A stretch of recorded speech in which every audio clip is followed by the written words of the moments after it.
Bonjour à tous et bienvenue sur cette nouvelle critique qui sera consacrée aujourd'hui à Kraven the Hunter, le nouveau film donc de J.C. Chandor qui avait fait All Is Lost, film voilà avec Robert Redford et Martin Cole, et qui nous vient donc aujourd'hui avec ce nouveau film Marvel de la licence Sony du coup. Des productions Sony je veux dire, donc il s'inscrit dans ces spin-off Spider-Man, donc on avait eu Morbius, même Venom, et là donc ce film Kraven qui revient donc sur l'antagoniste du personnage de Spider-Man. Alors moi que je ne connaissais pas du tout, je l'ai découvert après, et là je suis en train de commencer à découvrir donc les comics. Avec ce personnage qui en fait est beaucoup plus intéressant je trouve de ce que je commence à voir dans les comics dans le film que je vais vous parler aujourd'hui. Alors déjà le contexte c'était que je suis pas un très grand spécialiste de Marvel généralement, de Spider-Man encore moins, mais je connais quelques personnages. Kraven je connaissais pas du tout, j'ai découvert donc grâce à la sortie de ce film. Est-ce que j'avais une attente particulière avant de le voir? Non.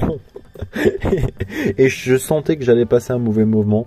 Je ne sais pas pourquoi. Déjà au casting, donc on avait Russell Crowe, Aaron Taylor Johnson.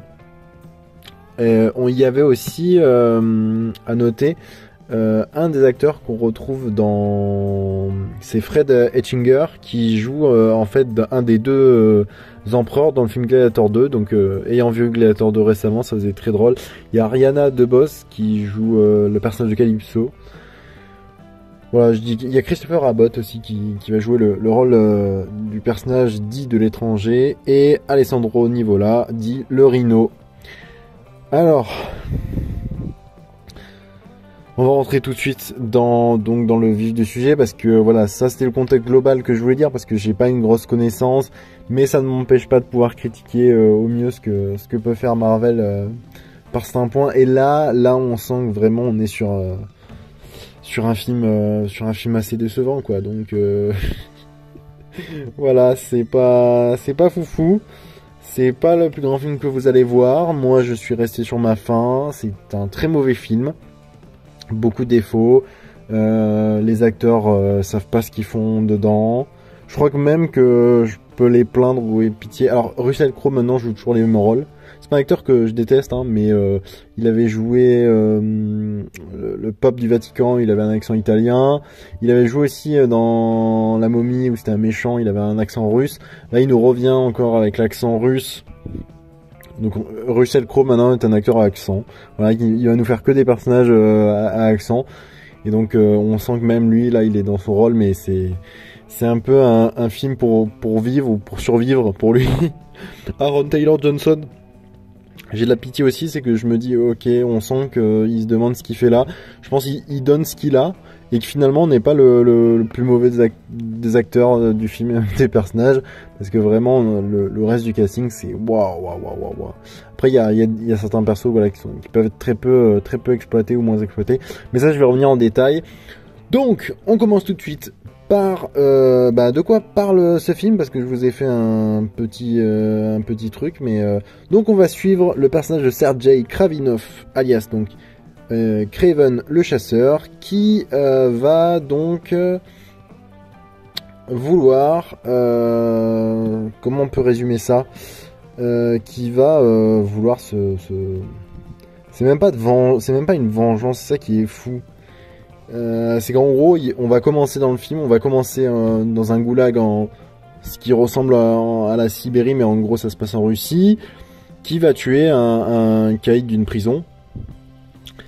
Et après qu'on ait su que, en gros, en fait c'est compliqué parce qu'il y a des retours en arrière, des retours en avant. On va suivre donc Kraven qui va vouloir chasser va vouloir récupérer son frère. Voilà, on va dire ça plus rapidement. Je sais vraiment pas comment résumer le film. Là, je suis désolé, mais c'est horrible à quel point. En fait, c'est le problème du film, c'est même dans son scénario, c'est du n'importe quoi. Donc là, vous allez avoir script que je vous ai fait un scénario qui est un peu bizarre. Mais en fait, je vais découper rapidement. Hein. Donc le film commence au début en Sibérie où on a Kraven qui va tuer un caïd d'une prison.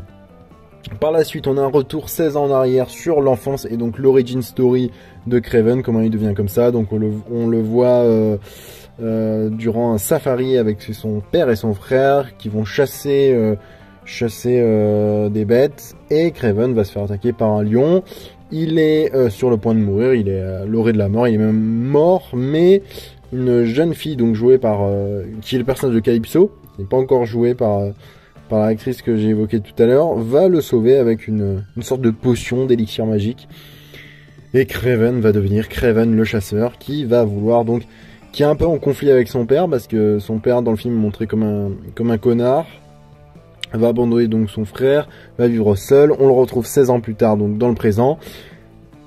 Et on va apprendre que depuis que ce caïd meurt, il y a certaines personnes qui veulent en gros reprendre les rênes un peu de ce trafic là. Et donc en gros on va avoir, après plusieurs péripéties, le personnage donc du frère de Kraven, Dimitri, qui va se faire enlever, et donc Kraven va devoir aller sauver son frère détenu par le Rhino.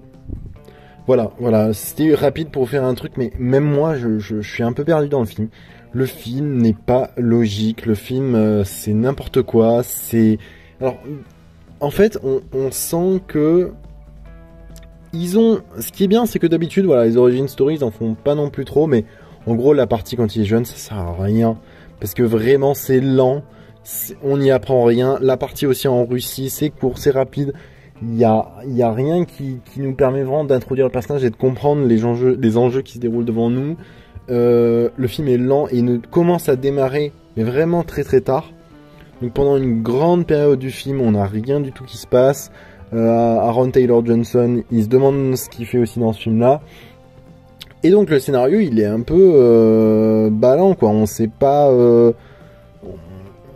vraiment, on sait pas du tout où est-ce que le film veut aller. Alors, je ferai une partie spoiler toujours à la fin, parce que donc il y a des trucs à évoquer, mais voilà quoi, si vous êtes spoilé, ça va vraiment rien vous gâcher du film. Et du coup, moi c'est le problème que j'ai avec ce film là, c'est qu'on a des éléments qui servent à rien. Le scénario est construit de manière très bizarre. En fait, il se passe rien, vraiment, il se passe rien. Il y a des événements, de l'action qui se passe à certains moments, mais qui n'aboutissent sur rien. On se demande où est-ce que ça veut aller. Les personnages sont fades, sont mous.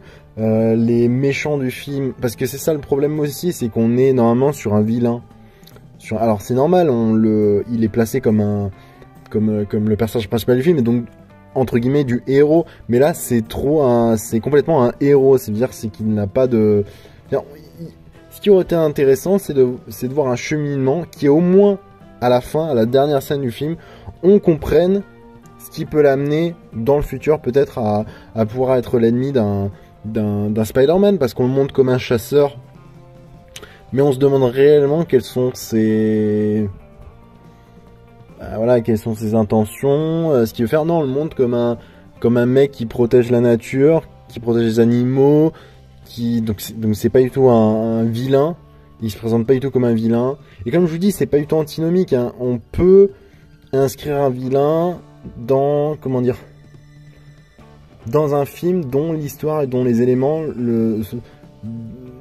il pourra peut-être sauver d'un coup, parce qu'il était peut-être gentil entre guillemets, et qu'il devienne méchant par différents éléments, ou alors faire un film beaucoup plus anti-héros, mais vraiment beaucoup plus nuancé à la Joker. Donc c'est très particulier. Moi je trouve que Kraven the Hunter, vers le scénario, il est extrêmement bancal jusqu'à sa fin, donc ça n'apporte rien. C'est ok, je me regarde. Bon, j'en parlerai en partie spoiler.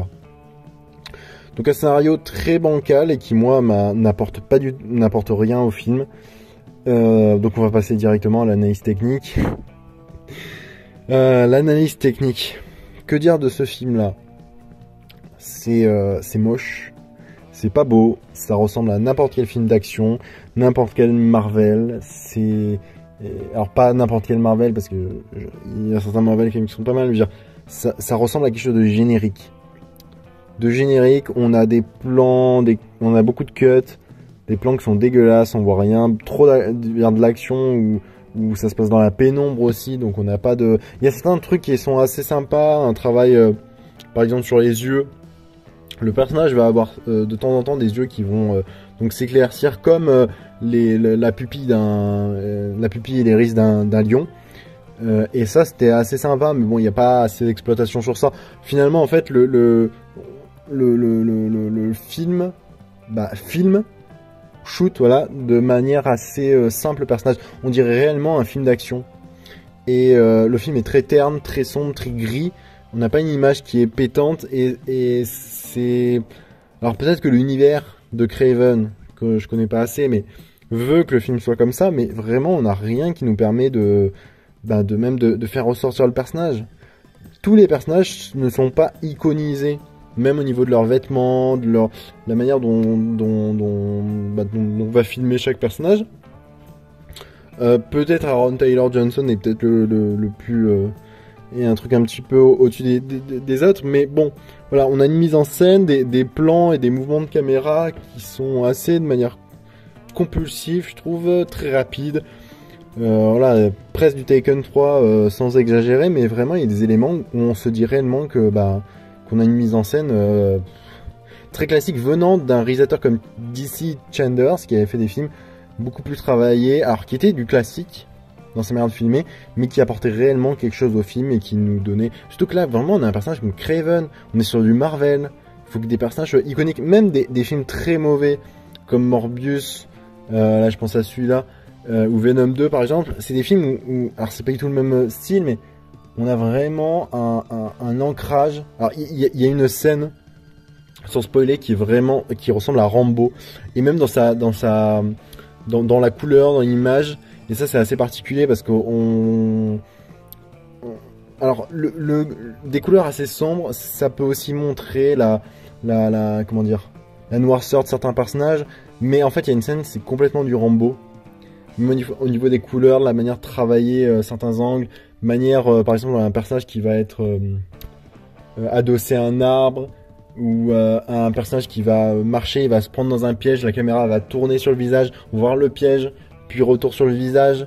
On a des éléments qui nous font que on veut nous comprendre par une action assez coupée, la violence de l'action, et en même temps on trouve qu'il n'y a pas aussi d'originalité dans les plans qui nous sont montrés. Donc ça, voilà, petit hommage à Rambo. C'était peut-être assez drôle. En fait, le film peut nous faire rire, bon, de par les acteurs, mais aussi de par la manière dont le réalisateur filme et shoot son film.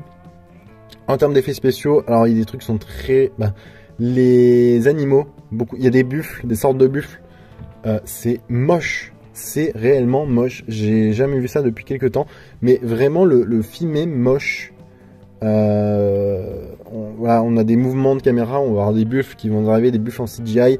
Il y a une sorte de panthère qui est aussi horrible, qu'on sent qu'elle n'est même pas réelle. On va avoir peut-être vraiment l'animal le plus réussi, c'est peut-être le lion, et encore, qui fait vraiment pas naturel. Mais voilà, on va avoir une panthère qui va surréagir de manière vraiment non humaine, alors que c'est vraiment des animaux, hein, c'est pas du tout Marvel. On pourrait se dire voilà, il réussit dans ce truc Craven des sortes d'animaux avec des pouvoirs, mais non, là c'est vraiment des animaux lambda mais qui surréagissent, qui en plus, par exemple la scène avec la panthère que j'évoque et que je pense, c'est vraiment une scène où vraiment la panthère va se projeter, donc on va presque pas la voir, quoi. On va en gros du Boogie Boulga qui va se jeter à l'écran. Elle va rien apporter, ça sous-entend d'apporter voilà, toujours de la violence, mais a pas trop d'intérêt, pas trop de sens à mettre aussi dans ce que le réalisateur veut montrer. Donc ça franchement c'est assez perturbant et je comprends pas aussi. Donc vraiment, des effets spéciaux extrêmement moches. Et en termes de montage, donc au niveau du rythme, on a quelque chose de lent. En fait, on a pendant presque plus d'une heure, c'est lent, il se passe rien. Mais rien, c'est lent, c'est classique. Un personnage qui marche, qui court, qui parle, beaucoup de dialogue, Donc en gros, on va avoir des plans fixes, des éléments. Il y a une scène, c'est comment dire, Tom Cruise qui court, quoi. On va je crois que c'est Rogue Nation, où on va le voir courir la caméra va être devant lui, on va le voir courir, quoi. C'est presque ça. Des éléments où on se dit mais on a quelque chose de classique pour un film Craven. Moi je trouve vraiment que même pour un film Marvel, même au niveau de son montage, de son rythme, on devrait avoir quelque chose de beaucoup plus ayant une teinte, quoi. Peut-être quelque chose de beaucoup plus fluide, beaucoup plus rythmé aussi.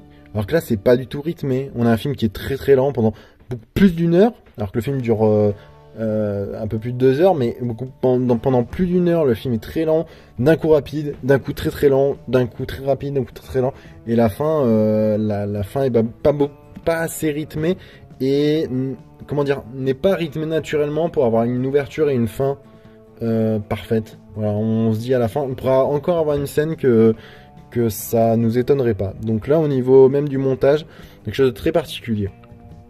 On va attaquer maintenant le jeu des acteurs. Alors, Aaron Taylor Johnson, je pense que c'est pour moi le meilleur acteur pour le film. Parce que même dans le film, je trouve qu'il n'arrive pas à y mettre du sien. En fait, je pense qu'il y met du sien, mais il sait pas où est-ce qu'il est. Il n'est pas dirigé de manière pertinente pour que vraiment il surpasse son rôle. Je pense qu'il aurait collé parfaitement au personnage. Moi, visuellement, ayant vu par la suite donc les planches, les illustrations, je trouvais qu'il collait parfaitement. Et pour les affiches qu'on a du film, on a des affiches, donc on le voit avec sa veste des comics, et je trouvais que il y avait quelque chose d'iconique, l'acteur, et même physiquement arrivé à faire le café, mais il se sent perdu.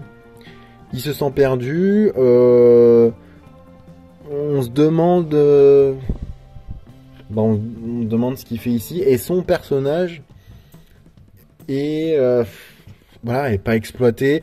On a une origin story qui sert à rien. En fait, on aurait même pu ne pas avoir d'origin story pour avoir. En plus, elle est très très longue, cette origin story, quand il est jeune, et on se demande vraiment ce que ça apporte. À part savoir quel pouvoir il a utilisé, comment il est devenu non, en vrai, juste ses pouvoirs, pas comment il est devenu tel qu'il est, parce qu'après on a un gap de 16 ans. 16 ans, on ne sait pas ce qui s'est passé pendant ces 16 ans.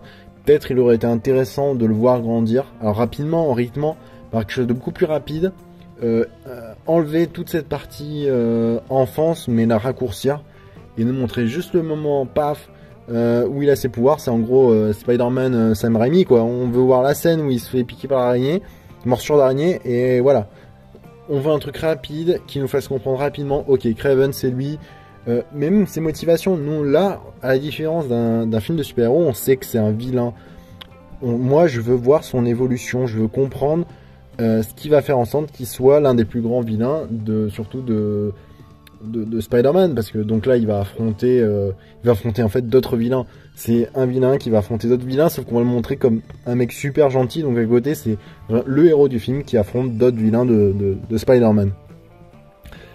Ensuite on a Russell Crowe qui là il est perdu. Pour moi Russell Crowe il est très mauvais dans ce rôle là. Il joue la caricature de lui-même. C'est en gros la caricature d'un russe. Je suis un méchant russe.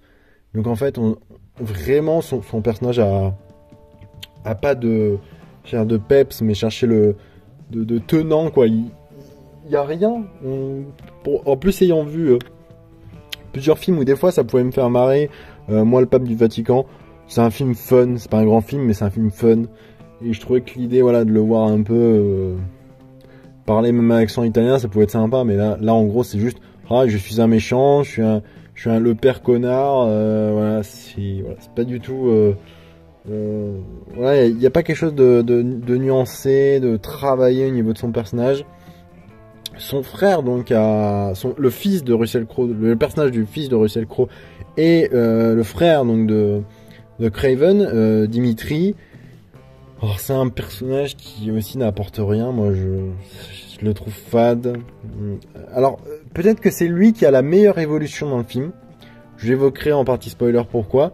Parce que c'est le seul qui a au moins une évolution un peu à la Joker, du côté pathétique. En fait, c'est un personnage qui est assez... Alors, qu'on le montre comme pathétique, quand enfant, son père lui préfère Sergei, donc Kraven, parce que Kraven est beaucoup plus fort, n'a peur moins souvent des éléments de la vie, alors que Dimitri est un personnage beaucoup plus apeuré, qui a peur des choses. Il y a une scène où il va se cacher sous un piano d'un piano bar, et donc vraiment il y a peut-être, et encore c'est vraiment pas fait, c'est les éléments que j'essaie de sauver du film, voilà, où on montre au moins une évolution du personnage. Ensuite nous avons, et ce qui est dommage parce que on aurait vu voir au moins un développement aussi de son personnage, c'est Ariana DeBose, du coup que je connaissais pas beaucoup mais que j'aurais voulu vraiment voir, même au niveau de son jeu, un développement de son personnage, parce qu'en fait on le voit que quelques fois, une scène d'action vraiment avec elle, mais rien d'autre. Donc dommage, parce que elle, on la voit pas quoi trop, elle apparaît de temps en temps, alors que quand même elle est voilà en trio de tête d'affiche, je dirais, mais voilà, on voit pas beaucoup. Après il y a Alessandro Nivola, alors je sais pas, qui joue Rhino, qui lui est cabotine.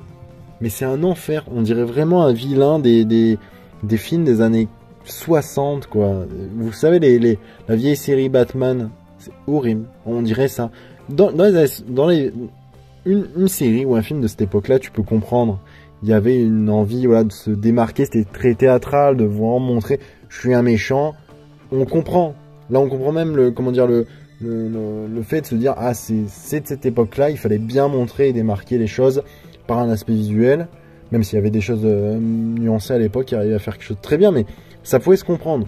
Là, on a en gros un méchant des années 60, on dirait trop... le côté pulp, mais pulp dans le mauvais sens, quoi. Très... alors, surtout que, genre, il est...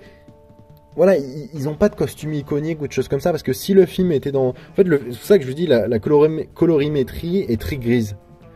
Donc tous les personnages sont fades. Mais si le film avait été fait sous un truc un peu à Spider-Man Homecoming ou Gardien de la Galaxie, on se comprend, là il y a de la couleur, des éléments.